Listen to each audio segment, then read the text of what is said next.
The sun comes up, it's a new day dawning. It's time to sing your song again. Whatever may pass and whatever lies before me,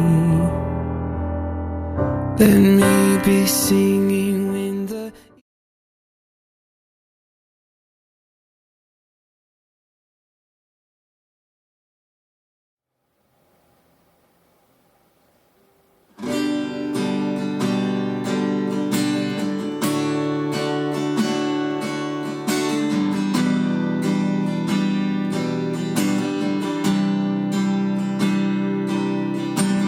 haz lo que tú quieras hacer. Toma lo que quieras de mí. Todo lo que quiero hacer es entregarme a ti, completamente a ti, Espíritu Santo.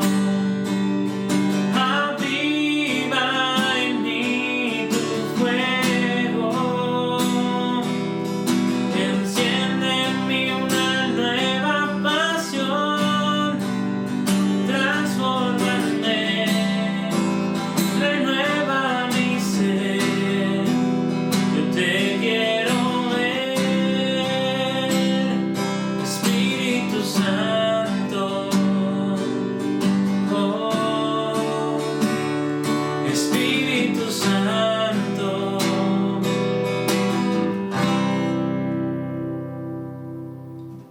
Haz lo que tú quieras hacer. Toma lo que quieras de mí. Todo lo que quiero hacer es entregarme a ti, completamente a ti, Espíritu Santo. Aviva en mí tu fuego, enciende en mí una nueva pasión, transfórmame, renueva mi ser, yo te quiero ver, Espíritu Santo. Espíritu Santo, oh,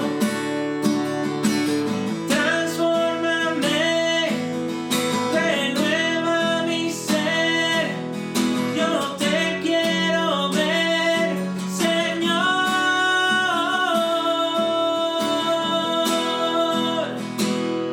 Espíritu Santo, aviva en mí tu fuego, enciende en mí una nueva pasión, transfórmame, renueva mi ser, yo te quiero ver, Espíritu Santo.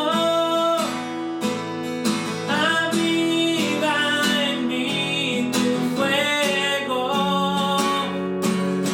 enciende en mí una nueva pasión, transfórmame, renueva mi ser, yo te quiero ver, Espíritu Santo. Oh, Espíritu Santo,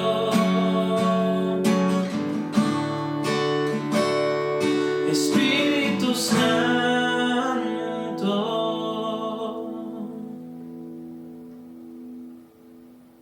Amén.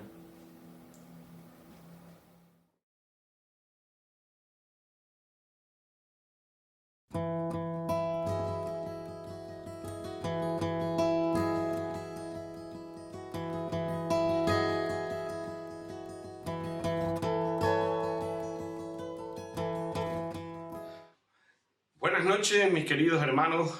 Le damos gracias a Dios que tenemos otra oportunidad más de poder estudiar su palabra. Y la verdad que cada vez se nos hace más difícil no poder estar al lado de ustedes y verles las caras y ver lo que sienten, lo que siento yo cuando podemos exponer la palabra de Dios y el cambio que se produce en nosotros. Bueno, espero que dentro de poco podamos vernos y que sea una bendición igualmente lo que el Señor está haciendo en nuestras vidas a través de este libro fantástico del profeta Malaquías. Simplemente quiero darles un agradecimiento, un detalle especial. Quiero mencionar a Séfora porque yo sé que detrás de todo este montaje está ella y todas esas imágenes que aparecen y esos versículos, gracias a que a ella pues hace ese trabajo que hay de fondo que muchas veces no vemos y por lo tanto no podemos valorar, pero sí decirlo y darle las gracias a Dios sobre todo por ella. Muy bien. Como hicimos la semana pasada, hice una pregunta, mencioné una pregunta para que ustedes pudieran responderla, una pregunta muy sencilla. Me gustaría hacer la misma dinámica en este jueves y poder hacerles la pregunta muy sencilla con cuatro opciones. La prueba del cuidado de Dios hacia Israel era A, su amor, B, su existencia, C, su elección y la opción D, todas son válidas. ¿Ustedes qué creen que es la opción correcta? La prueba del cuidado de Dios hacia Israel, que lo vimos la semana pasada. La opción A era su amor, la opción B era su existencia, la opción C su elección y la D todas son válidas.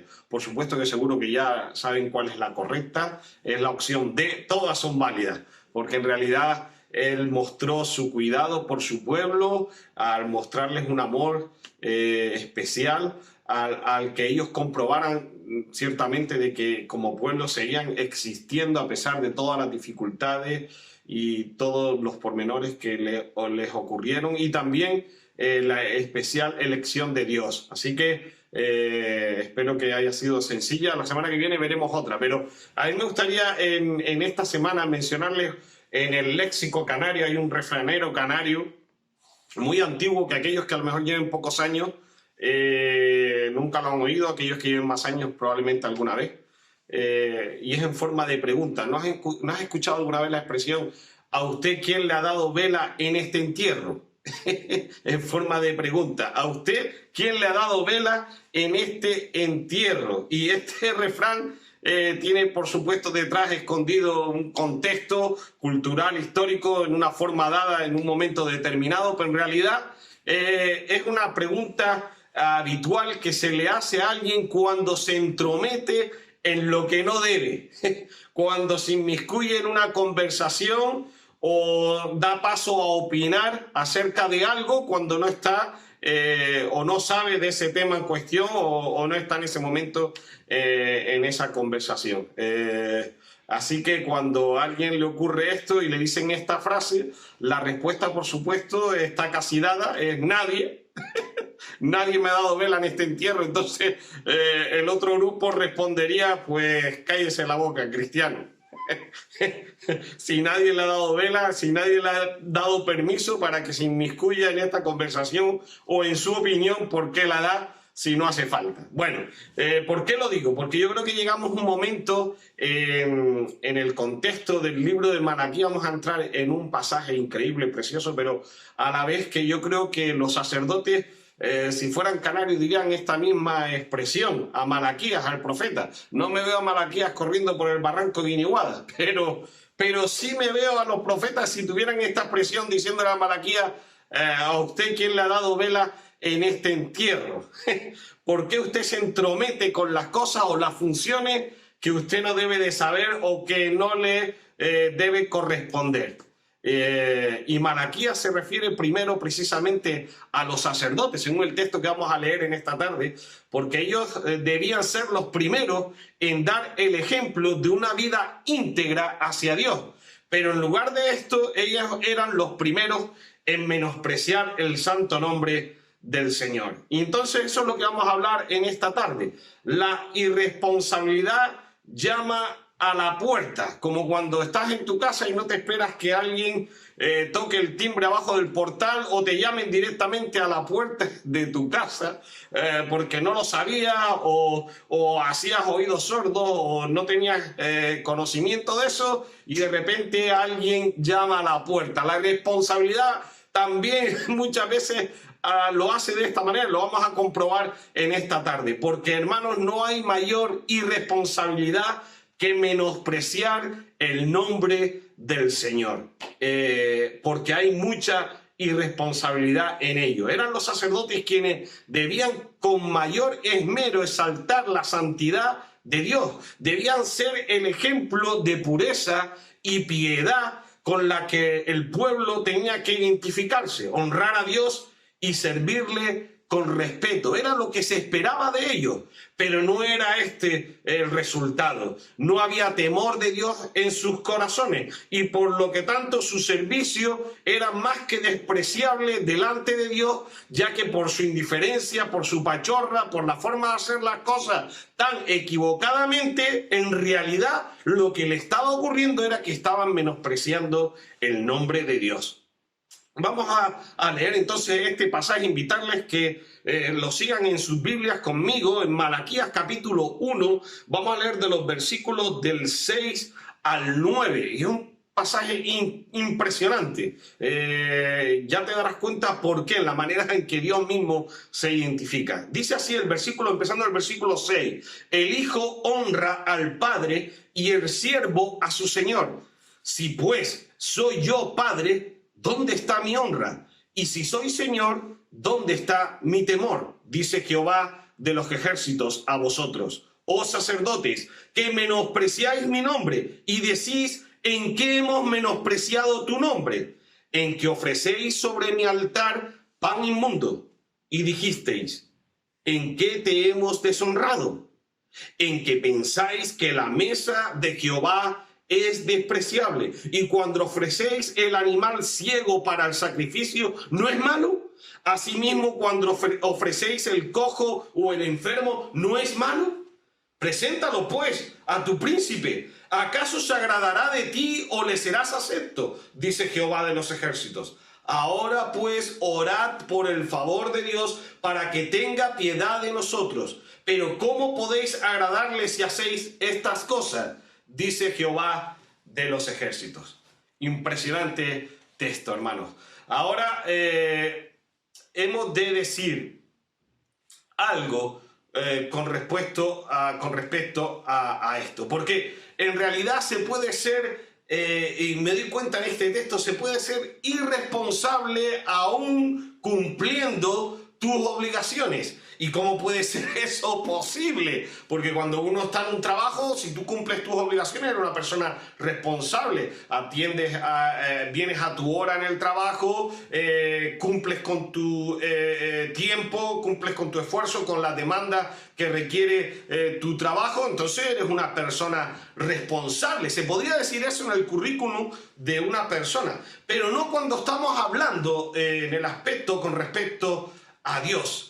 Porque se puede ser irresponsable alejando tu corazón de la debida honra y reverencia al Señor, aunque externamente estés cumpliendo con todas las demás cosas. Ahora, hemos de decir algo con respecto a esto. En esta época, después del exilio, la función sacerdotal adquirió una importancia más relevante que la que en realidad tenía. ¿Por qué? Porque el sumo sacerdote, el pueblo lo veía, lo empezaba a ver con un cierto liderazgo más allá del aspecto religioso o espiritual, porque los gobernadores o príncipes que eran puestos, en este caso por el imperio persa, muchas de las ocasiones eran personas extranjeras, no terminaban de comprender todo el sentir del pueblo judío. Quizás fuera por eso que el Malaquías realiza una carga más allá de responsabilidad sobre estas personas, porque en sí era más grande no solo el cumplimiento de ritos y de ordenanzas que estaban en la ley, sino porque en realidad estas personas tenían un peso no solo espiritual importante, sino también un peso político, un peso popular en medio de todo el pueblo. Pero como saben ustedes, hermanos, a mayor carga o encomendación, mayor es la responsabilidad debida. Y está claro que el tema aquí que se está tratando es que no estaban en realidad a la altura de sus responsabilidades. Y es que Malaquías comienza hablando a los sacerdotes y no es porque se oponía al sacerdocio precisamente. Yo creo que incluso Malaquías creía profundamente en el sacerdocio. Las conductas de los sacerdotes y los siervos en el templo no tenían excusa, precisamente por lo mucho que se esperaba y se dependía de ellos en el resto del pueblo. Ahora, lo que nos llama la atención empezando a leer estos versículos son los nombres en los que el Señor hace referencia de sí mismo. ¿Cómo se llama él? ¿Cómo dice él? El Hijo honra al Padre y el siervo a su Señor. Señor y Padre. Y más adelante, que ya lo veremos la semana que viene, en el versículo 14 hace referencia a yo soy el gran Rey. Y en el pensamiento hebreo antiguamente, un nombre era algo más que una manera directa de dirigirte a una persona. El nombre de una persona en cierta manera representaba quién era, incluso era su trasfondo y cuál era su origen. Y esto se explica, y no es casualidad, que tuviera tanta relevancia en la Biblia los nombres de las personas.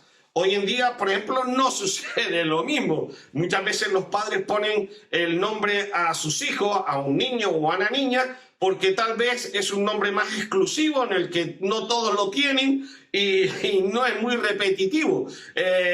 O tal vez porque le suena bien, porque es muy bonito. Antiguamente, incluso se relacionaban los nombres de nuestros hijos con los del abuelo, de la abuela, del padre o de la madre, por ese parentesco, por ese ejemplo tan cercano a la familia, y se le ponía el nombre de esos familiares. También encontramos que había personas tan religiosas que ponían nombres a sus hijos de santos o de vírgenes, porque sí, porque es un país, somos un país muy religioso, muy devoto, pero también los había curiosos, y hay un personaje cómico que a veces sale en la tele que puede incluso dar un ejemplo de lo que estoy diciendo, que la madre le llama a su hijo Kevin Tornes de Jesús, y es porque en realidad hay una mezcolanza ahí de nombres a los cuales las personas pues bueno hacen referencia. Yo me acuerdo cuando era pequeño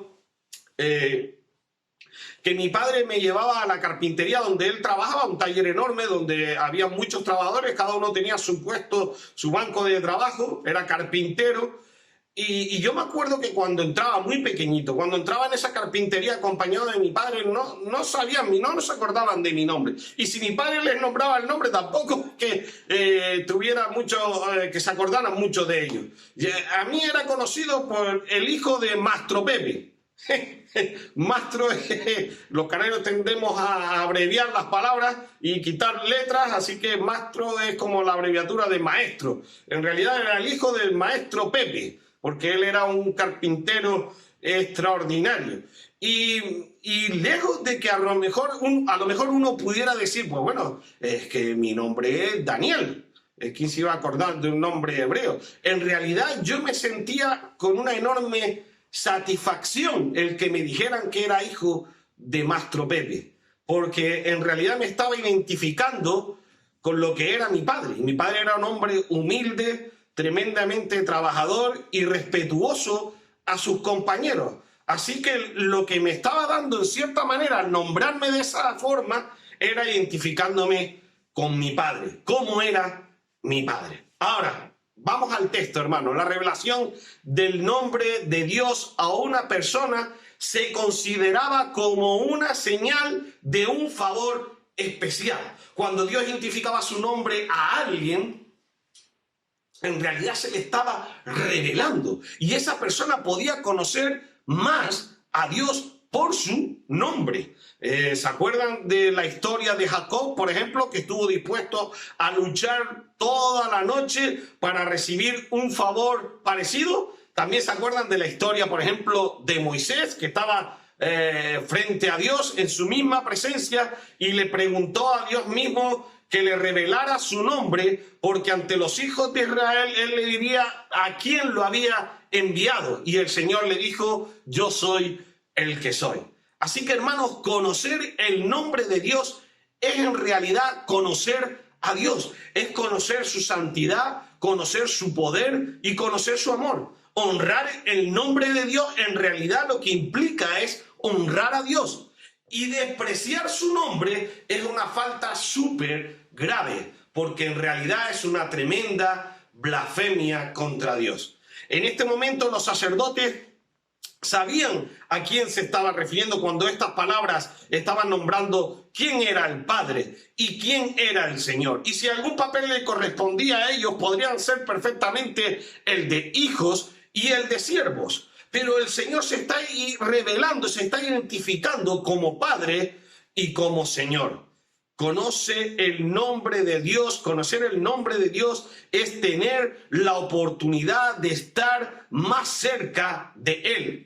Y nombrar el nombre de Dios era algo muy serio. De tal manera que los mismos sacerdotes y levitas evitaban nombrar el nombre de Dios. De hecho, ya por su consonante era casi impronunciable, pero evitaban cualquier referencia al nombre de Dios porque en realidad creían que lo estarían profanando por el simple hecho de su uso. Pero he aquí una cosa, hermano. Ellos pensando que por callarlo estaban honrando a Dios, pero sin embargo sus acciones y sus actitudes lo que estaban haciendo era insultar el mismo nombre de Dios, la misma persona de Dios.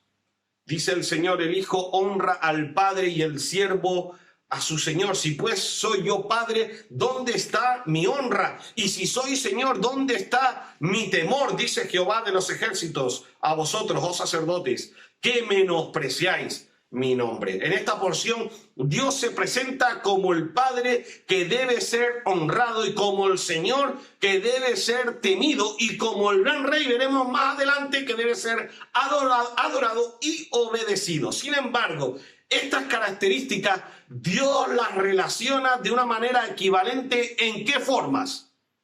Pues honrar, glorificar y temer. Si observas a Dios como Padre, debes honrarlo. Si observas al Señor, a Dios como Señor, debes temerlo. Y si lo observas como el gran Rey, debes glorificarlo. Una vez más, los sacerdotes hubieran aceptado esta frase inapelable de total verdad y de total señalamiento hacia lo que le correspondía a ellos en la observancia de Dios. Y eso trajo unas profundas consecuencias para ellos, porque ya los había revelado, ya les había quitado la careta con esta expresión. Así que ya los sacerdotes profesaban creer en Dios, que era Padre y era Señor, ¿cierto? Pero ¿por qué no mostraban hacia Él el honor, el temor, el respeto que le era debido? Dios había esperado de ellos una reverencia que se complace en servirle y un amor que teme ofenderle, pero ellos se habían cerrado en banda. Por eso ellos se negaron en este argumento y les hace esta pregunta, en esta argumentación, este diálogo que mantiene con Dios y con el profeta. El pueblo les pregunta, pero en realidad es una negación: ¿en qué entonces hemos menospreciado tu nombre? Y es una pregunta retórica, porque ellos a lo mejor esperaban que el Señor dijera en un momento dado: perdonen, tranquilos, me he equivocado con vosotros, no volverá a suceder, ha sido un error. Pero no era así, hermano. En esta semana pude ver en la tele, en las noticias de Antena 3, en el espacio del tiempo, donde hay un chico que dice el tiempo, y mostró una foto curiosa de la costa de Barcelona, enfrente de la playa de Barcelona, y se veía como una especie de ciudad, de una nueva, como si fuera el perfil de unos edificios con una especie de skyline que se encontraba en el horizonte, al fondo, en el horizonte, en el mar. Y él dijo que ese efecto se llamaba Fata Morgana. Tiene un nombre especial, Fata Morgana. Tiene toda una historia este nombre, pero en realidad lo que viene a ser, hermano, es un espejismo. Y es debido a las distintas capas o densidades del aire que hace que la luz se refracta sobre la superficie del mar y reproduzca una imagen que en realidad no es verdadera y tiende a la confusión. Fata Morgana.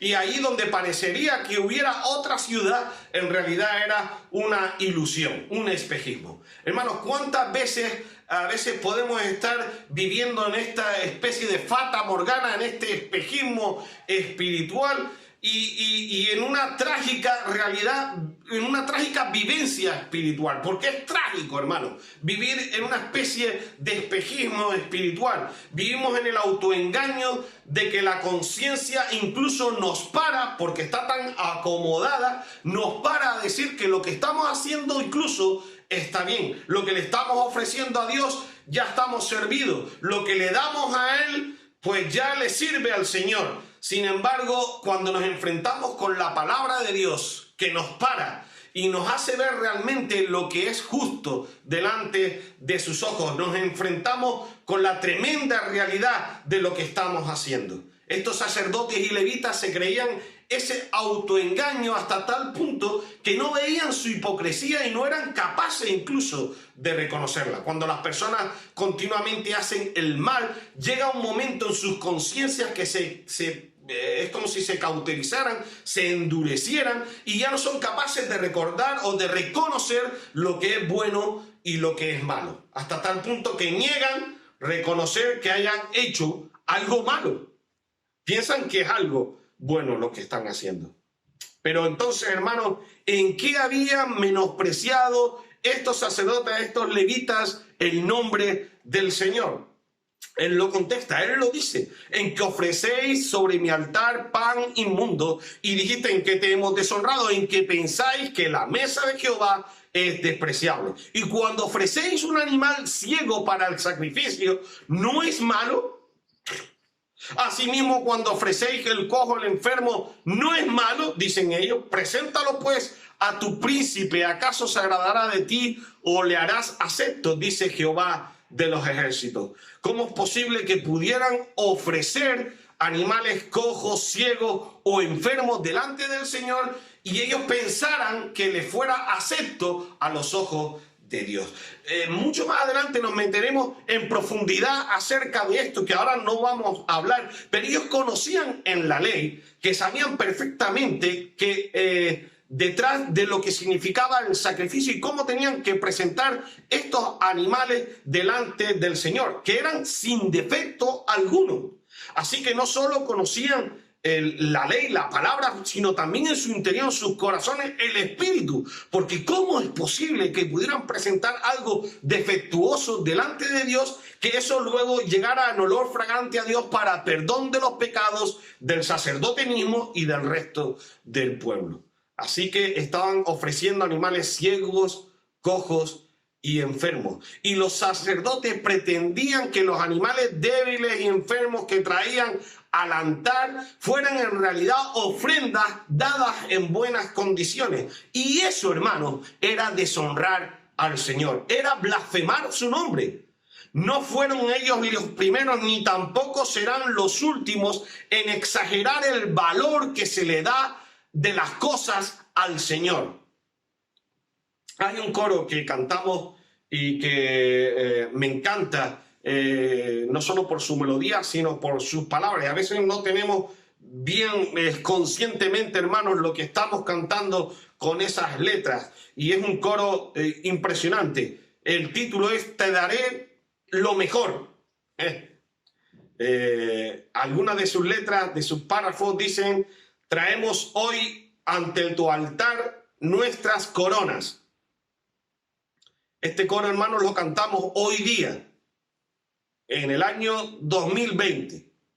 Fíjate en estas palabras. Traemos hoy ante tu altar nuestras coronas. Queremos darte lo mejor de nuestras vidas. Te daré lo mejor de mi vida. Te daré lo mejor cada día. Ese, hermanos, es el espíritu de lo que damos al Señor. Lo que a Él le va a agradar es que le demos lo mejor. No lo sobrante, no lo que podemos prescindir de ello. Y estoy hablando en todas las facetas de la vida, porque alguno podría resumir y decir, bueno, está hablando del aspecto económico. No solo eso, por supuesto que ese también está incluido, ¿cómo no? Pero todos los aspectos de nuestra vida deben ser una auténtica ofrenda al Señor, donde le demos lo mejor de nuestro tiempo, de nuestra familia, de nuestros pensamientos, de nuestro corazón, de nuestro trabajo, de nuestro servicio, de nuestras manos, de nuestro caminar, de nuestras oraciones, de nuestra lectura diaria. Hemos de darle, hermanos, lo mejor delante de su altar. A veces cometemos el error de darle lo que sobra o lo que falta. Y quiero dar un ejemplo con esto y que nadie se siente identificado, porque yo soy el primero, hermanos. A veces nos sobran muebles en casa. El otro día mismo a mí me sobró una mesa y digo, bueno, no es que me sobrara. Estaba un poco antigua, pero estaba perfectamente, no iba a dar algo roto. Y cogí y digo, bueno, lo damos para la iglesia. Y muchas veces almacenamos cosas en la iglesia como si fuera un ropero y damos esto y damos lo otro, que es bueno, no creo que sea malo. Si damos ropa, hay personas que se aprovecharán de esa ropa. Si damos muebles, hay personas que luego en sus casas pueden aprovecharse de esos muebles y pueden ser un regalo y una bendición para esa familia. Lo que yo me estoy refiriendo, hermano, es el aspecto de dar la sobra, de dar lo sobrante, lo que no es lo mejor, sino lo poco. Seguro que, como dice la palabra, si alguno estaría dispuesto a dar lo poco o lo sobrante a las administraciones públicas en nuestra responsabilidad de cumplir con las ordenanzas, con lo económico, con nuestros derechos, no seríamos capaces, porque tendríamos unas duras consecuencias acerca de eso. ¿Quién no ha hecho la declaración de la renta y te corresponde pagar hasta el último euro, porque sabes que corres consecuencias si no pagas una fuerte multa? ¿Quién no pagaría el seguro o el impuesto del vehículo para poder circular todo año con tu coche? Porque si no sabes que eso traería unas terribles consecuencias. Hermano, ¿cómo no podemos darnos cuenta de las terribles consecuencias cuando no damos al Señor lo que le pertenece? Dijo una vez Jesús, dale al César lo que es del César y a Dios lo que es de Dios. Los sacerdotes sacrificaban en el altar del Señor lo defectuoso y lo que se podía despreciar. Los restos de animales que incluso no servían para reproducirse junto con otras camadas, eran lo que no servía, y evidenciaban así lo bajo que habían llegado. Ellos en realidad, podíamos decir, como dijo un comentarista que leí y me encantó este texto, dijo que ellos en realidad eran los ciegos, los cojos y los enfermos. Ahora, lo que significa la repercusión de un sacrificio, de una ofrenda delante del Señor, vamos a verlo en semanas más adelante, que ya hablaremos, porque traía una tremenda implicación, una tremenda imagen lo que tú ofrecías al Señor. Ya lo hablaremos. Pero ahora, la palabra de Dios, quiero traerte a la memoria trozos de textos, de versículos. Vamos a coger solo dos, donde el Señor merece la debida honra a su nombre. En Salmos 96, 8, Él nos dice, dad a Jehová la honra debida a su nombre, traed ofrendas y venid a sus atrios. Y también la escena del pecado de los hijos de Elí, donde Dios dice que Él honra solamente a los que le honran. ¿Se acuerda de aquella escena donde los hijos de Elí cometían terribles pecados delante de su presencia, sirviendo al Señor? Y él dijo, por tanto, Jehová, el Dios de Israel, dice, yo había dicho que tu casa y la casa de tu padre andarían delante de mí perpetuamente, mas ahora ha dicho Jehová, nunca yo tal haga, porque yo honraré a los que me honran y los que me desprecian serán tenidos en poco. Tremendas palabras estas del Señor, hermano, pero el Señor no ha cambiado no ha cambiado en los siglos. El Señor sigue siendo el mismo ayer, hoy y por los siglos. Y es de suma importancia para el cristiano esta enseñanza que se desprende a nosotros hoy día, porque según la sangre de Cristo nos hizo reyes y sacerdotes para nuestro Dios, como vimos en 1 de Pedro, que nos lo enseñó nuestro hermano Mitchell. Y si hemos de ejercer adecuadamente nuestro ministerio sacerdotal delante de Dios, debemos aprender a darle la gloria y la honra debido a su nombre, perfeccionando la santidad en el temor de Dios, porque Él sigue siendo Padre y sigue siendo Señor. Ahora, la falta de temor de Dios, hermanos, lo que implica, lo que da a entender el mensaje que se está transmitiendo cuando hay eso en tu vida, es que hay una falta de comprensión acerca de la naturaleza de Dios, de cómo es Él y qué es capaz de hacer Él. Cuidado con eso. Hay un comentarista, un escritor cristiano que a mí pues me encanta. Se llama el doctor Henry Blackaby. Si digo que es el que escribió parte de, bueno, básicamente el manual Mi Experiencia con Dios, seguro que a ustedes ya les saldrá más conocido. Algunos seguro que lo ha hecho, yo lo hice, y es un manual precioso donde cómo buscar y cómo encontrar la voluntad de Dios para tu vida. Bueno, él escribió una vez, dijo que los cristianos exhiben falta de temor. ¿Cuándo? Y escribió como 7 cosas, 7 párrafos. Ellos expresan falta de temor al Señor cuando usan continuamente el nombre de Dios en vano, cuando pecan deliberadamente esperando que Dios los perdone, cuando consideran que la adoración, la oración, los diezmos y ofrendas son cosas optativas para el cristiano, cuando consideran que el estudio de la palabra de Dios y el compromiso con la iglesia son solo para algunos momentos que se requieran, cuando se acercan a Dios en la adoración con una actitud irrespetuosa, cuando no se ajustan al plan ni al propósito de Dios. Y él también dijo que no temen a Dios cuando no evangelizan a los perdidos, que es el principal mandamiento que Jesús nos dejó. El temor de Dios en nuestras vidas produce una actitud adecuada para el respeto, para la honra y la obediencia a Dios. Ahora, Malaquías en el versículo 9 dice: ahora pues, orad por el favor de Dios para que tenga piedad de nosotros.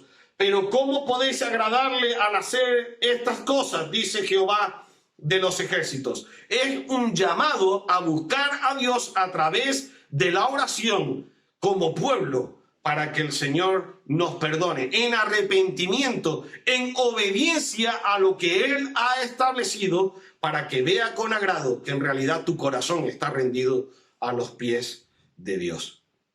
Déjenme decirle una última cosa y luego lanzaremos 3 preguntas para aquellos que quieran verse en grupos y quieran responderlas o quieran hablarlas con total libertad, con respeto los unos a los otros. Pero hermanos, un acto de adoración no es un fin en sí mismo.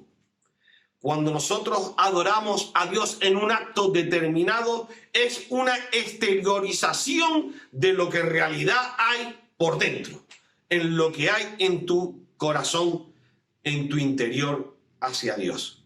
Así que eso, lo que hay dentro, tiene que reflejarse luego en una buena actitud, en una buena acción, en un buen sacrificio delante de Dios como ofrenda agradable en su presencia, porque conocemos su nombre.